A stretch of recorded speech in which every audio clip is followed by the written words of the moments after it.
नमस्कार, मैं हूं आंचल सिंह और आप सभी का स्वागत है हमारे चैनल पर। किसान आंदोलन को लेकर पूरे देश में राजनीति की जा रही है। विपक्षी दल जिस तरीके से भारत बंद का समर्थन कर रहे थे और कुछ विपक्षी दलों ने जिस तरीके से किसानों के कंधों पर रखकर बंदूक चलाने की कोशिश की थी, वो सारी नाकाम हो गई। आपने देखा कि जितनी भी इनकी साजिशें थी वो सारी नाकाम हो गई। भारत बंद का इन्होंने आह्वान किया था, वो भी पूरी तरीके से फ्लॉप हो गया। तो अब महाराष्ट्र सरकार जिस तरीके से अभी तक वो किसानों पर अत्याचार करती आई है, उसने किसानों के समर्थन में एक नया ऐलान किया है और ये कहा है कि अगर जल्दी से जल्दी जो ये मामला है किसानों का सॉल्व नहीं होता है तो महाराष्ट्र के जो कार्यकर्ता हैं, जो लीडर है शिवसेना के, वो पहुंच जाएंगे दिल्ली। अब इसकी जो घोषणा की है वो की है शिवसेना के लीडर अब्दुल सत्तार। अब्दुल सत्तार का नाम अभी कुछ दिन पहले ही सामने आया था और किस कारण चर्चा में आया था ये भी हम आपको बता दें। एक किसान को उसी के खेत में जाकर चप्पलों से उन्होंने पीटा था। यानी कि किसान के कितने बड़े समर्थक हैं, किसानों के कितने बड़े हितैषी हैं, यहाँ पर साफ नजर आ रहा है। और जो ये वीडियो है सोशल मीडिया पर लगातार वायरल भी हो रहा था कि किस तरीके से एक किसान के खेत में ही जाकर ये विधायक उन्हें उनकी चप्पलों से ही पिटाई कर रहे हैं। और सिर्फ विधायक ही नहीं, उनके साथ पुलिसकर्मी और कुछ लोग भी नजर आ रहे थे। इसके साथ ही आपको बता दें कि किसान के खेत में जाकर इस तरीके से जो उन्होंने पिटाई की थी, और ये खबर थी औरंगाबाद की, और इसके बाद कई लोगों ने इस पर कार्रवाई करने की मांग भी की थी। लेकिन इस पर कहां तक कार्रवाई होगी, क्योंकि सरकार भी उन्हीं की, नेता भी उन्हीं के, तो सरकार कार्रवाई कैसे करेगी। और वैसे महाराष्ट्र में तो उन लोगों को टारगेट किया जाता है जो सरकार की आलोचना करते हैं। सरकार के जो नुमाइंदे हैं, जो सरकार के नेता और विधायक है, उन पर तो कार्रवाई होती नहीं है। इसके साथ ही जो वहां पर दोषी या आरोपी होते हैं वो आराम से बच जाते हैं। तो महाराष्ट्र में जो गड़बड़ झाला चल रहा है उसके जिम्मेदार तो उद्धव ठाकरे और संजय राउत हैं। किस तरीके से सोनिया गांधी और शरद पवार को खुश करने के लिए लगे हुए हैं। अब इनके नेता भी किसानों के समर्थन की बात कर रहे हैं। वही नेता जिनकी अभी कुछ दिन पहले ही वीडियो वायरल हो रही थी और जिन पर सवाल खड़े हो रहे थे, जिन पर कार्रवाई करने की मांग की जा रही थी और ये कहा जा रहा था कि इनको बर्खास्त किया जाए। ये पहले कांग्रेस में थे और उसके बाद उन्होंने दामन थामा था शिवसेना का। इससे पहले भी इनके बहुत सारे कारनामे सामने आ चुके हैं। वैसे इनका जो ये चर्चा में रहते हैं अपने बयानों की वजह से। अभी कुछ दिन पहले ही इन्होंने कहा था कि अजीत पवार और इसके साथ ही अशोक चौहान को लेकर इन्होंने बयान दिया था। अब इस सबको लेकर ये चीज़ें सामने आ चुकी हैं कि सिर्फ चर्चा में बने रहने के लिए और कुछ वोट बैंक जो ये लोग तैयार कर लेते हैं, इसी तरीके से राजनीति करके और अपना दमथम दिखाकर जो वोट बैंक इनके पास होता है उसके बल पर ये कुछ भी कर सकते हैं। अब शिवसेना तो ऐसे ही लोगों को अपने पार्टी में जगह देगी जो इस तरीके की हरकतों को अंजाम दें, लेकिन उसके बाद आज वो किसानों के हितैषी बनकर खड़े हो गए हैं और किसानों के हित के लिए वो दिल्ली आने की बात कर रहे हैं। तो अब जब पूरी तरीके से इनका प्रोपेगेंडा फेल हो गया,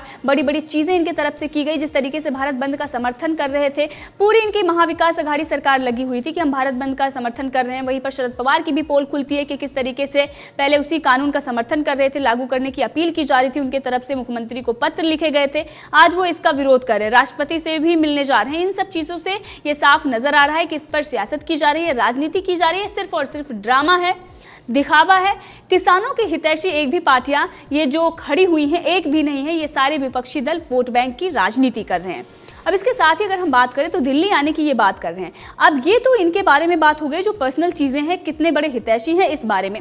अब दूसरी तरफ हम पार्टी यानी कि शिवसेना, एनसीपी और कांग्रेस की जो वहां पर सरकार चल रही है, सरकार के बारे में हम बात करते हैं। अभी कुछ दिन पहले ही महाराष्ट्र में आम जनता भी सड़कों पर थी बिजली के बिल को लेकर, जिस तरीके का घोटाला सामने आया था। इसके साथ ही किसान भी इस मामले में कई बार विरोध प्रदर्शन कर चुके हैं। डिब्बे वालों की परेशानियां हैं महाराष्ट्र में, इसके साथ दूध वालों की भी परेशानियां हैं। अब जो आम किसान है वहां पर वो आत्महत्या कर रहे हैं। उन लोगों को जिस तरीके की सुविधाएं मिलनी चाहिए वो नहीं मिल रही है। सरकार से लगातार गुहार लगाई जा रही है और इस मामले में बीजेपी ही नहीं, शिवसेना के भी कई नेता, किशोर तिवारी जैसे तमाम ऐसे नेता हैं जो राज्यपाल से मुलाकात कर चुके हैं। तो महाराष्ट्र सरकार किसानों के साथ क्या कर रही है, पोल यहीं पर खुल जाती है। महाराष्ट्र में किसानों के हित की बातें काफ़ी लंबे समय से की जा रही हैं, लेकिन उनके साथ कुछ नहीं हुआ। विपक्ष इस पर सवाल खड़ा करता है, कई बार हंगामा भी हुआ है, लेकिन महाराष्ट्र सरकार ना तो इस मामले में सुन रही है, ना ही कोई कार्रवाई उसके तरफ से की गई है। मनसे ने भी इस पर सवाल खड़ा किया था, उन्होंने उद्धव ठाकरे पर भी निशाना साधा था,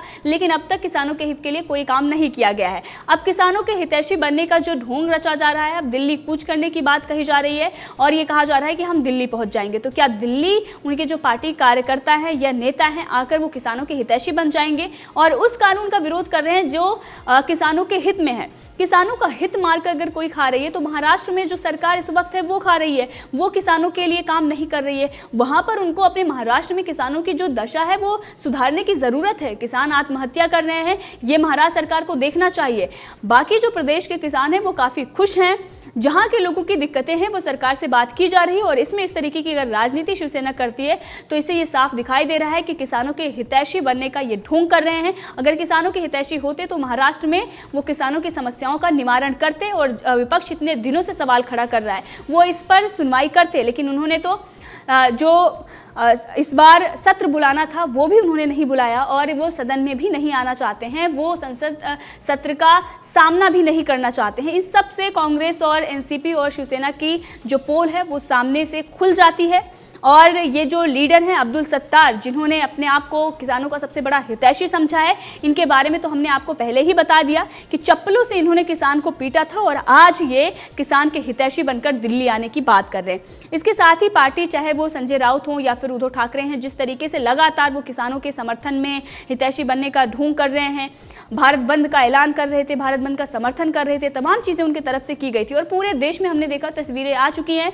कहीं भी ऐसा कुछ नजर नहीं आ रहा है। और इसके साथ ही आपने देखा गृहमंत्री अमित शाह से बैठक हुई और उसके बाद राकेश टिकैत ने जिस तरीके से और कहा कि NH-24 गाजीपुर बॉर्डर खुलवाया और इसके साथ ही जो बंद है उसका भी उन्होंने विरोध किया है। उन्होंने ये कहा है कि जो आंदोलन है उसका राजनीतिकरण हो गया है। इसके साथ ही 7 बजे वो गृह मंत्री अमित शाह से भी मिल रहे हैं। तो इन सब चीज़ों को देखते हुए ये साफ नजर आ रहा है कि किसान जो हैं, जो सही मायनों में उनकी जो समस्याएं हैं वो सरकार से बात कर रहे हैं। इसमें जो भी संशोधन करना है या फिर जिस बात को लेकर वो डटे हुए हैं वो लगातार वो सरकार से बातचीत कर रहे हैं। लेकिन कुछ लोग अपने राजनीतिक फायदे के लिए इस तरीके का ड्रामा, इस तरीके का स्वांग रच रहे हैं, उन लोगों को इसका फायदा नहीं मिलना चाहिए। और जो लोग अपने आप को किसान के हितैषी बता रहे हैं वो सबसे बड़े गिद्ध हैं। समय आने पर किस तरीके से रंग बदल देते हैं ये सबने देखा है और किसानों की समस्याएं कोई आज से नहीं रही हैं, सालों से किसानों की समस्याएं रही हैं।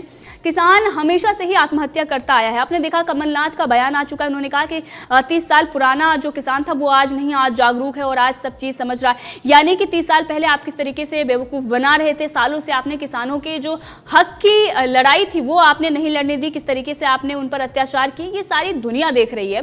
किसानों की जो समस्याएं हैं उसका निवारण कब का हो जाना चाहिए था। बहुत सारी जो संशोधन की चीज़ें थी, जिस तरीके से पहले से ही ये मांग की गई थी कि ऐसी बहुत सारी समस्याएं हैं जिसका निवारण होना चाहिए। इस तरीके से अगर हम बात करें तो हमारे पास बहुत सारी चीज़ें हैं दिखाने को, जिससे कि साफ होता है कि जो बिल आया है वो किसानों के हित में है और इससे कितने किसानों को फ़ायदा मिल रहा है। इसके साथ ही आपको बता दें 1998 ये जो समय है वो बहुत ही महत्वपूर्ण है, जिस वक्त अटल बिहारी वाजपेयी से ये मांग की गई थी किसानों की तरफ से कि जो समस्याएं हैं उस पर ध्यान देना चाहिए। आज प्रधानमंत्री नरेंद्र मोदी उसी मांगों को पूरा कर रहे हैं और जो समस्याएं थी उनका निवारण कर रहे हैं। इसी के साथ बहुत सारे ऐसे किसान हैं जो ये बता रहे हैं कि प्रधानमंत्री नरेंद्र मोदी ने वही किया है जो किसानों ने मांग की थी। हरियाणा के सबसे जो प्रगतिशील किसान कहे जाते हैं उनमें से एक किसान है कमल सिंह चौहान, जिन्होंने बताया है कि किस तरीके से प्रधानमंत्री नरेंद्र मोदी ने जो मांगे पूरी की हैं वो किसानों की ही मांगे थी, उन्हीं की समस्याएं थी। और जब 1998 में उन लोगों ने अटल बिहारी वाजपेयी से बताया था कि किसानों की देश भर में क्या समस्याएं हैं, तो उन्होंने समस्याएं पूछी थी।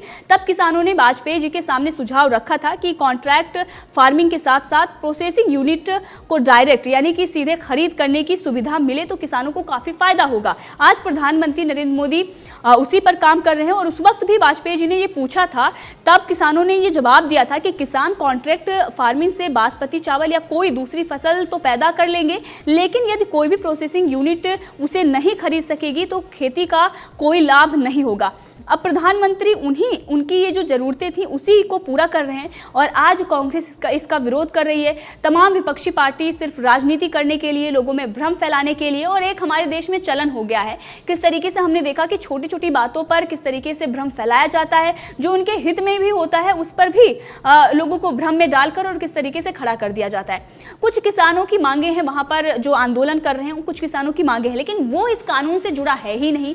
तो कैसे हम कह सकते हैं कि इस कानून को रद्द किया जाए। आखिर क्यों कानून को रद्द करने की मांग की जा रही है? क्योंकि कांग्रेस ने ये भ्रम डाला है। कांग्रेस ने बार बार ये समझाया उनको कि ये जो तीनों बिल हैं ये तो अडानी और अंबानी के हैं, उनके फायदे में जा रहे हैं और सेक्टर जो हैं वो प्राइवेट हो रहे हैं ज़्यादातर। इन सबको लेकर इस तरीके से चीज़ें की जा रही हैं, जबकि इसका फ़ायदा किसानों को ही होने वाला है। बहुत सारी ऐसी चीज़ें हैं, लगातार सरकार बता रही है कि प्राइवेट सेक्टर आने से क्या क्या फ़ायदे हुए हैं। और आज वो लोग अगर वहाँ पर विरोध प्रदर्शन कर रहे हैं या फिर खड़े होते हैं, वहाँ पर जाकर हंगामा करते हैं, जो भी कुछ करते हैं, तो इससे ये चीज़ें साफ हो रही है कि वो नहीं चाहते हैं कि जो गरीब किसान हैं उनका भला हो। तो बिचौलिए हैं जिनको दिक्कत हो रही थी, वो लोग कई तरह के बहाने भी बता रहे हैं कि जब हमारे बीच बिचौलिए थे, मंडी थी, तो हमें उधार भी मिल जाया करता था, आज हमें उधार कौन देगा। तो तमाम तरीके की चीज़ें उनके तरफ से की जा रही हैं। इसके साथ ही ये बहुत सारी चीज़ें और भी सामने आ रही हैं कि जब लोगों के पास पैसे होंगे, अगर आप अच्छा बेचेंगे, आपके पास पूंजी होगी, तो आपको उधार लेने की ज़रूरत नहीं होगी। अब इसी को क्या आप हमेशा से जिस तरीके से दूसरे लोगों पर आश्रित रहे हैं, आगे भी रहना चाहते हैं? ये सवाल पूछा जा रहा है। जो किसान जो बिल आया है उसका सपोर्ट कर रहे हैं, वो उनसे ये सवाल पूछ रहे हैं। इसके साथ ही प्रधानमंत्री नरेंद्र मोदी को समर्थन कर रहे हैं। लेकिन अब ऐसे ही शिवसेना जैसे नेता जो केजरीवाल हैं, तमाम ऐसे लोग हैं जो इस पर सियासत कर रहे हैं, राजनीति कर रहे हैं। अब्दुल सत्तार जैसे लोग जो किसानों को उनके खेत में जाकर पीटते हैं, उसके बाद किसानों के हितैषी बनकर दिल्ली आने की बात करते हैं, दिल्ली कूच करने की बात करते हैं। तो शिवसेना पूरी तरीके से बेनकाब हो गई है। यही लीडर थे जिन्होंने किसान को जाकर खेत में उनके चप्पल से पीटा था। ये दिन जनता नहीं भूल सकती, किसान नहीं भूल सकते। ऐसे लोग सिर्फ और सिर्फ राजनीतिक फायदे के लिए इस तरीके के बयान दे रहे हैं। शिवसेना इसमें पूरी तरीके से राजनीति कर रही है। अपने स्टेट में कोरोना वायरस के संक्रमण सबसे ज्यादा है, उस पर रोकथाम नहीं लगा रही है। किसानों की समस्याएं हैं, वहां के आम जनता की समस्याएं हैं, लेकिन उस पर बिल्कुल भी ध्यान नहीं दिया जा रहा है। भ्रष्टाचार, बड़े बड़े इनके भ्रष्टाचार सामने आ रहे हैं, घोटाले सामने आ रहे हैं, लेकिन सरकार को अगर किसी चीज का विरोध करना है तो वो देखना है केंद्र में सरकार कौन से कानून पास कर रही है, उसका विरोध करना है। क्योंकि यहां पर हमने बीजेपी के साथ गठबंधन नहीं किया है, कांग्रेस के साथ गठबंधन किया है, सोनिया सेना बन चुके हैं। इसीलिए राहुल गांधी, सोनिया गांधी जहां जहां जाते हैं, पीछे हमें चलना है, भले ही वो सही कर रहे हों या फिर वो गलत कर रहे हो, हमें सिर्फ उनके साथ रहना है। सिर्फ इतने से ही मतलब शिवसेना को है। और ये जो नेता हैं ये पहले कांग्रेस में थे और कारनामे तो हमने आपको बता दिए कि किस तरीके के इनके कारनामे रहे हैं। तो आपको डिसाइड करना है कि कौन सही है कौन गलत है, इस पर आप कमेंट करके जरूर बताएं। इसी के साथ अगर आपने अभी तक चैनल को सब्सक्राइब नहीं किया है तो कर लें, ताकि हर अपडेट आप तक पहुंचती रहे। धन्यवाद।